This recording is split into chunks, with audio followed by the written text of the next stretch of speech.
Un hombre de gruesos anteojos camina por la calle San Juan. Va a paso tranquilo, aunque su actitud es de alerta. De forma inesperada, un hombre rubio, mucho más joven y atlético, lo sorprende por detrás y trata de inmovilizarlo con una llave de lucha. El hombre de anteojos logra zafarse y extrae una pistola calibre 22 de entre sus ropas. Comienza a correr. Al llegar a la avenida Entre Ríos, un auto frena violentamente. 4 hombres con armas automáticas descienden de él y comienzan a dispararle. El hombre de anteojos resiste inútilmente con su pistola calibre 22. Los disparos de sus agresores no tardan en alcanzarlo. El hombre de anteojos cae. En sus bolsillos lleva un documento falso y una carta destinada a los miembros de la Junta Militar que gobierna el país desde hace un año. Su nombre es Rodolfo Walsh.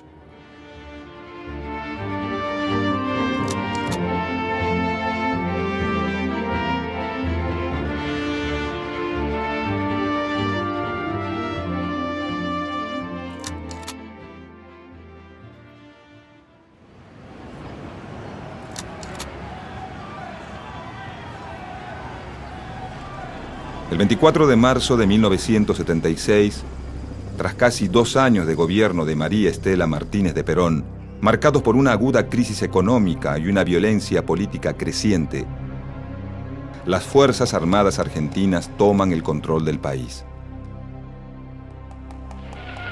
Comunicado número 1 de la Junta de Comandantes Generales. Se comunica a la población que a partir de la fecha el país se encuentra bajo el control operacional de la Junta de Comandantes Generales de las Fuerzas Armadas. Se recomienda a todos los habitantes el estricto acatamiento a las disposiciones y directivas que emanen de su autoridad militar, de seguridad o de policía, así como extremar el cuidado en evitar acciones y actitudes individuales o de grupo que puedan exigir la intervención drástica del personal en operaciones.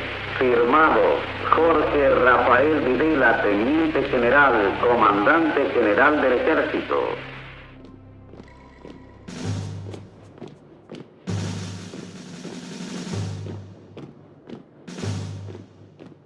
El golpe no es novedad.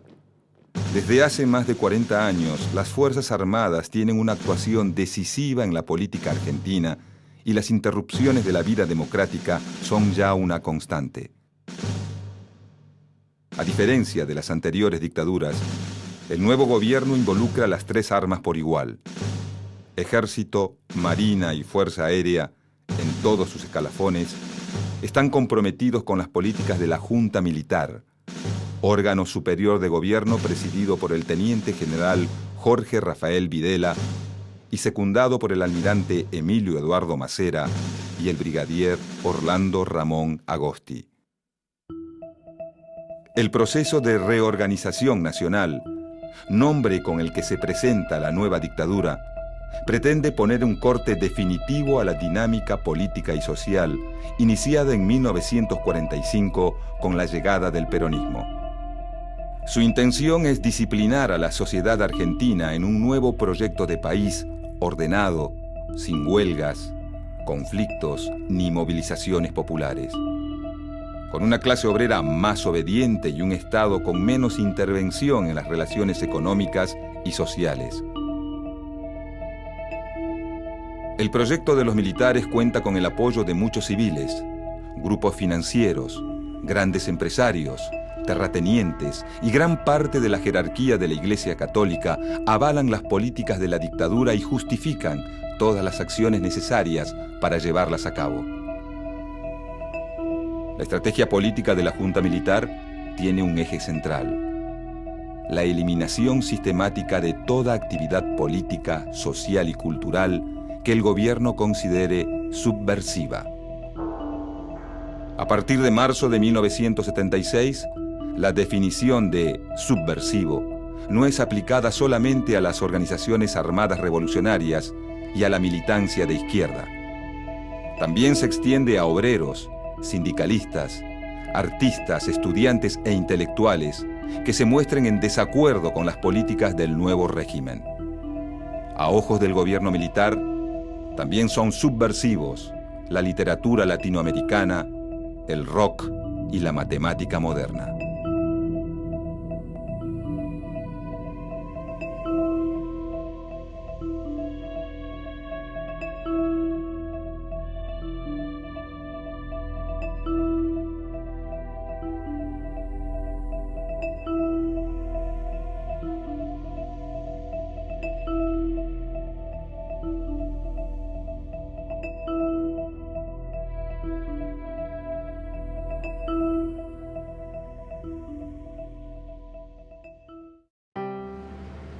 Al igual que las anteriores dictaduras, la Junta Militar disuelve el Congreso, prohíbe los partidos políticos y decreta el estado de sitio.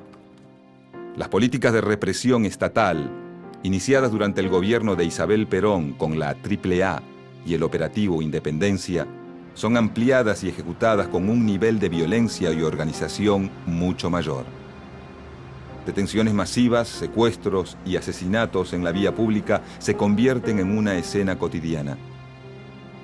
A pesar de todo, la mayoría de los partidos políticos, sindicatos y sectores intelectuales deciden llamarse a silencio. Una parte de la sociedad ve el clima de orden y disciplina castrense como un alivio al caos y la violencia padecidos durante el gobierno de Isabel Perón. En poco tiempo el miedo, el silencio y la sospecha se instalan como el mecanismo más efectivo de control social. Desde los medios oficialistas se estimula a la población a denunciar a todo aquel que consideren subversivo, sin importar que sea vecino, conocido o compañero de trabajo. Para 1976, tanto Argentina como Chile, Uruguay, Paraguay y Bolivia se encuentran bajo el gobierno de dictaduras militares. Desde comienzos de la década de los 60, representantes de las Fuerzas Armadas de esos países asisten a la Escuela de las Américas, organismo creado por el gobierno de los Estados Unidos con el fin de entrenar a los ejércitos latinoamericanos en la lucha contra el comunismo. Los militares argentinos también reciben entrenamiento del ejército francés, que desde los años 60 se dedica a enseñar sus métodos represivos ensayados durante la Guerra de Argelia. Estos métodos, que incluyen la creación de centros clandestinos de detención y el uso del secuestro y la tortura como técnica para conseguir información, son puestos en práctica por primera vez en Argentina en 1975 durante el operativo Independencia, una operación militar destinada a arrasar los campamentos guerrilleros que el ERP había instalado en la provincia de Tucumán. A partir del golpe, estas metodologías comienzan a aplicarse de una forma masiva y sistemática. Es así que en 1976, el país se divide en distintas zonas, subzonas y áreas en las que funcionan casi 350 centros clandestinos de detención. En estos centros, todo el escalafón de las fuerzas de seguridad, desde las más bajas graduaciones hasta los más altos oficiales, está comprometido en el accionar represivo totalmente secreto e ilegal.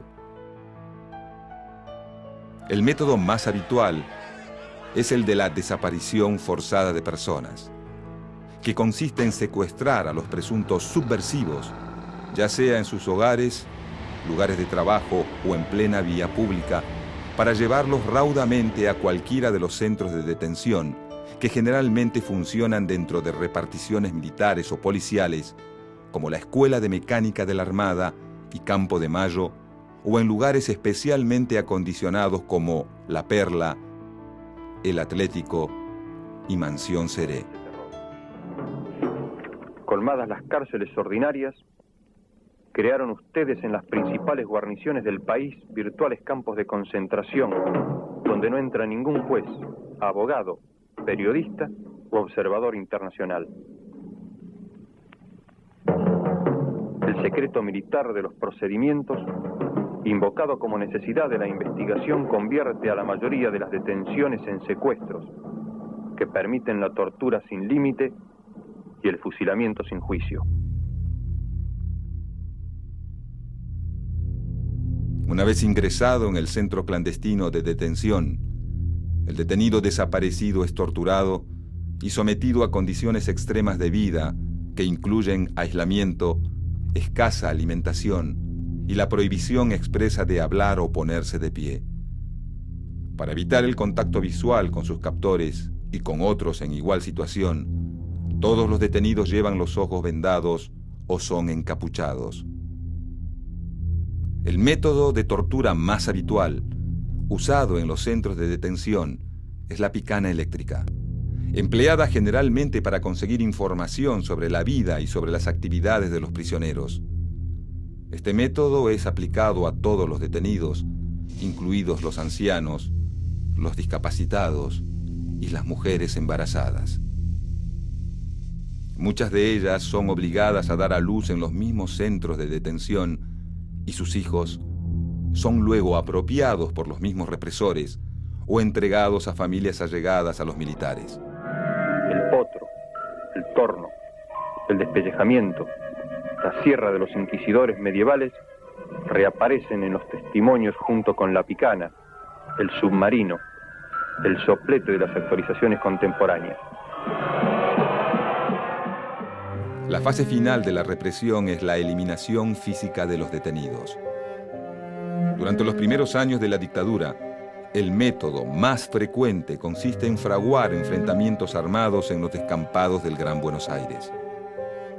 Pero con el pasar de los meses y el aumento en el número de detenidos, se da paso al método de traslado para referirse a la ejecución de prisioneros. En algunos casos, el traslado consiste en narcotizar al detenido con una fuerte dosis de sedantes para luego ser arrojado desde un avión a las aguas del Río de la Plata. La finalidad de este método es deshacerse de los cuerpos de los prisioneros, ya que, según la visión del gobierno militar, sin cuerpos no hay pruebas, sin pruebas no hay delito.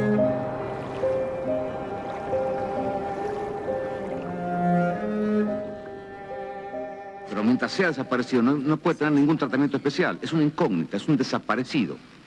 No tiene entidad, no está. Ni muerto ni vivo, está desaparecido. Durante los 3 primeros años de dictadura, el método de desaparición forzada de personas no solo es aplicado a guerrilleros y militantes de izquierda, también es utilizado para eliminar a todos aquellos que se opongan a los planes de gobierno militar. Un dato importante es que más del 30% de los desaparecidos son obreros industriales.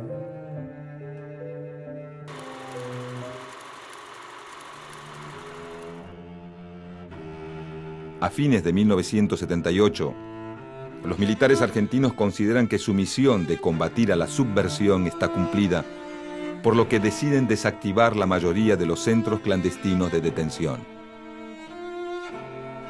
A esta altura, en la prensa de todo el mundo, se habla de los desaparecidos argentinos. Pero dentro del país, solo unos pocos medios se animan a tocar el tema. El terror y la represión ejercida por los militares logran instalar en la sociedad argentina una cultura del miedo y del silencio funcional a los planes políticos de la dictadura.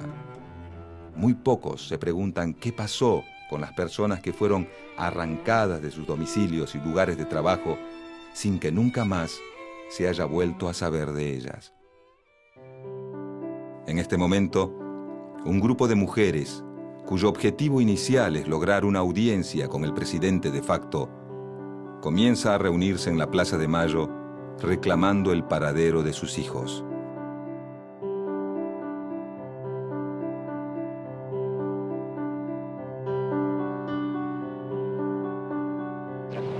Yo me circunscribo a la fuerza que he comandado y a la fuerza que he manejado en el país, que evidentemente fue grande y tuvo un centro de acción muy importante. Fue prácticamente la que derrotó la subversión en el centro de gravedad de la subversión. Yo digo, si estas madres se hubieran preocupado por sus hijos de la misma forma que se preocupan hoy, no estarían lamentando la desaparición de sus hijos. Es decir, que el papel de madre lo debieron cumplir antes y no el papel de activistas que están cumpliendo en este momento. A partir de marzo de 1976, las Fuerzas Armadas argentinas instalan en el país un régimen de terrorismo de Estado. El secuestro, la tortura y el asesinato de ciudadanos civiles es usado por los miembros de la Junta Militar como herramienta principal para imponer su plan de gobierno, que incluye una profunda transformación política, especialmente económica. Estos hechos, que sacuden la conciencia del mundo civilizado, no son, sin embargo, los que mayores sufrimientos han traído al pueblo argentino, ni las peores violaciones de los derechos humanos en que ustedes incurren. En la política económica de ese gobierno debe buscarse no solo la explicación de sus crímenes, sino una atrocidad mayor que castiga a millones de seres humanos con la miseria planificada. En los últimos días de marzo de 1976, el presidente Videla designa como ministro de Economía a José Alfredo Martínez de Hoz, un empresario y economista liberal, presidente del grupo Asindar. El plan del nuevo ministro pretende una transformación estructural del paisaje económico argentino. Según su diagnóstico, existen dos grandes males que impiden el desarrollo del país. Una clase obrera demasiado fuerte, indisciplinada y demandante, y una industria nacional ineficiente, basada en el mercado interno y dependiente del subsidio estatal. La estrategia de Martínez de Hoz apunta a disciplinar al movimiento obrero, en especial a los sindicatos, y a abrir la economía argentina al comercio exterior, aunque esto perjudique seriamente a la industria nacional. Se abre, señores, un nuevo capítulo en la historia económica argentina. Hemos dado vuelta una hoja del intervencionismo estatizante y agobiante de la actividad económica para dar paso a la liberación de las fuerzas productivas.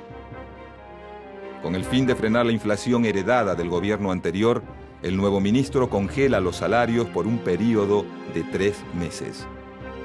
Esta medida, aplicada en un contexto de alta inflación, provoca una brutal pérdida del poder adquisitivo de los sectores trabajadores. Como segunda medida, el ministro achica las restricciones que limitan la entrada de productos y de servicios provenientes del exterior que comienzan a competir en situación de igualdad con la producción nacional. Antes la competencia era insuficiente. Teníamos productos buenos, pero muchas veces el consumidor debía conformarse con lo que había sin poder comparar. Ahora tiene para elegir, además de los productos nacionales, los importados. A mediados de 1977, Martínez de Hoz introduce un cambio sustancial en la estructura económica argentina: la reforma financiera. Para lograr una mayor disponibilidad de divisas, el Estado Nacional libera las tasas de interés de los bancos y elimina progresivamente las restricciones a los movimientos de capitales del exterior. Estos capitales, en lugar de destinarse a la producción, se vuelcan rápidamente hacia la especulación financiera. A partir de 1977, empresas privadas, pequeños comerciantes y hasta ciudadanos comunes se vuelcan al juego de la especulación, que produce abundantes ganancias a corto plazo, pero que tiene un efecto negativo sobre la estructura productiva del país. El espectáculo de una bolsa de comercio, donde en una semana ha sido posible para algunos ganar sin trabajar, el 100 y el 200%, donde hay empresas que de la noche a la mañana duplicaron su capital sin producir más que antes. La rueda loca de la especulación en dólares, letras, valores ajustables, la usura simple que ya calcula el interés por hora, son hechos bien curiosos bajo un gobierno que venía a acabar con el festín de los corruptos. Basta andar unas horas por el Gran Buenos Aires para comprobar la rapidez con que semejante política la convierte en una villa miseria de 10 millones de habitantes. Ciudades a media luz, barrios enteros sin agua, porque las industrias monopólicas saquean las napas subterráneas.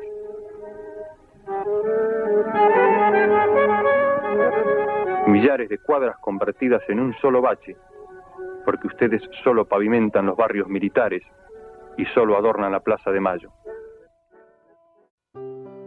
Otra de las metas económicas de la Junta Militar es la reducción del gasto estatal. Pero salvo por una serie de despidos masivos en la administración pública, el Estado argentino, lejos de achicar su gasto, lo aumenta. Desde 1978 hasta entrada a la década de los 80, el gobierno militar favorece con grandes subsidios y ventajas impositivas a varios grupos empresarios ligados al poder.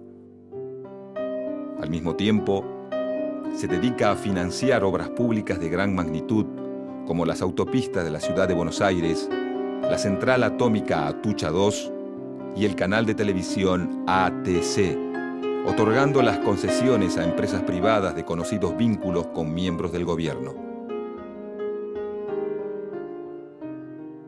Pero en 1978, el Estado argentino lleva a cabo su maniobra de propaganda más cara y efectiva. La Copa del Mundo para Argentina fue un compromiso que en su momento adquirió el país y que en estos momentos lo está cumpliendo. Pero por sobre todas las cosas es un hecho también político. Para fines de 1978, el éxito deportivo de la selección nacional, sumado al furor de la especulación financiera, la famosa plata dulce, generan una ola de confianza y aprobación hacia las políticas del gobierno. En este contexto, el ministro Martínez de Hoz decide redoblar su apuesta económica. En el mes de diciembre, el gobierno reduce drásticamente los aranceles a las importaciones. En cuestión de meses, el país se ve invadido por una ola de productos extranjeros. Para la misma época, el ministro pone en marcha una reforma en el sistema cambiario que establece una disminución progresiva y programada del precio del dólar. ¿Levantar el techo? Veamos. ¡El techo, por favor!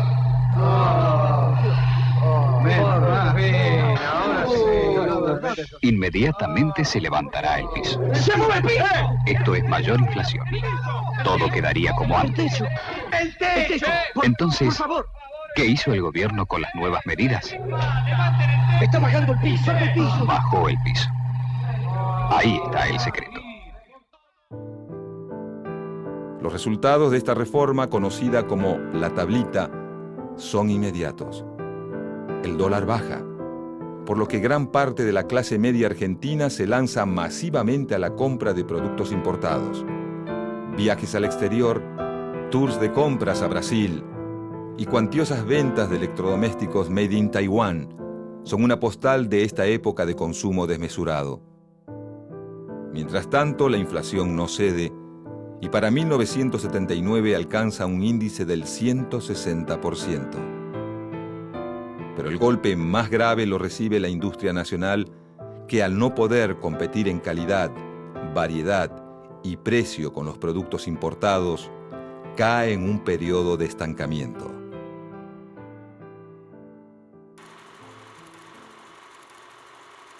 Llegada la década de los 80, la pequeña y mediana industria atraviesa una crisis terminal. Con la economía dolarizada, muchos empresarios se ven obligados a cerrar sus fábricas. Por otra parte, los grupos económicos más importantes aprovechan las ventajas financieras de la época para expandir sus actividades a todos los rubros. Como consecuencia, el poder económico termina concentrado en unas pocas manos. Para 1981, la suma de todas estas variables desata una gran crisis financiera que afecta a todos los sectores de la sociedad, en especial a los más humildes. Tras la crisis provocada por el Plan Martínez de Oz, en marzo de 1981 asume la cartera de Economía Lorenzo Sigó. Una de sus primeras medidas es devaluar la moneda nacional en un 400%. Señalan de que el problema de la devaluación va a traer un aumento considerable en los precios, ¿o no? Nosotros no esperamos que haya un efecto mínimo, un efecto desmesurado, un efecto razonable. Esto forma parte de la estrategia. Esta medida significa un durísimo golpe para la industria nacional. Muchos empresarios que para poder sobrevivir habían tomado créditos en dólares, ven cómo sus deudas se cuadriplican en poco tiempo. Si bien para los grandes grupos económicos la situación es complicada, pronto reciben la ayuda del Estado. En julio de 1982 es designado al frente del Banco Central Domingo Felipe Cavallo. Una de sus primeras medidas implica asumir como pública las deudas privadas de las grandes empresas. A esta nacionalización de la deuda privada se suma un cambio en las políticas del Fondo Monetario Internacional y la Banca Mundial, que dejan de ofrecer préstamos baratos a los países latinoamericanos. Durante los años de la dictadura, la deuda externa argentina se multiplica por 6. Dictada por el Fondo Monetario Internacional, según una receta que se aplica indistintamente al Zaire o a Chile, a Uruguay o a Indonesia, la política económica de esa junta solo reconoce como beneficiarios a la vieja oligarquía especuladora y a un grupo selecto de monopolios internacionales encabezados por la ITT, la ESO, las automotrices, la US Steel, la Siemens, al que están ligados personalmente el ministro. Para fines de 1982, la imagen de la dictadura militar está completamente deteriorada. La reciente derrota en la Guerra de Malvinas, el fracaso rotundo de sus políticas económicas y las gravísimas denuncias por violaciones a los derechos humanos consiguen que la sociedad argentina empiece a salir de un largo silencio. De a poco, el miedo empieza a ser superado y la actividad política recobra fuerza. Para ese entonces, los daños causados por la dictadura son permanentes. El terror y la violencia ejercidos desde el Estado dejan huellas indelebles en la sociedad civil y dañan severamente la imagen de las Fuerzas Armadas. La destrucción de gran parte de la industria nacional y la concentración del poder económico en unos pocos grupos empresarios abren un nuevo escenario de crisis, pobreza y desempleo. Los cambios que la dictadura introduce en la estructura social y económica argentina serán un legado difícil y duradero, cuyas consecuencias llegan hasta la actualidad.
sábado a la noche un amigo está en cana.